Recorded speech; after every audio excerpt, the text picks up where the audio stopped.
राज्य परिवहन महामंडळ हे आशिया खंडातील एक नंबरचं महामंडळ असून या महामंडळात मला काम करण्याची जी संधी मिळते, मला याचा सार्थ अभिमान आहे. वाट जरी बळणाची बळ येऊ दे हिमतीला.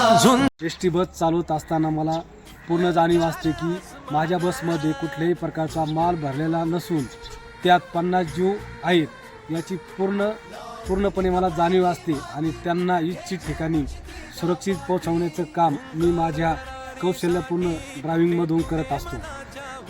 एस टीमध्ये काम करताना प्रवासी वाहतूकच नाही तर भाविक भक्तांना देवाच्या ठिकाणी किंवा विद्यार्थ्यांना प्रेक्षणिक स्थळी पोहोचवण्याचं काम किंवा संधी मला मिळते.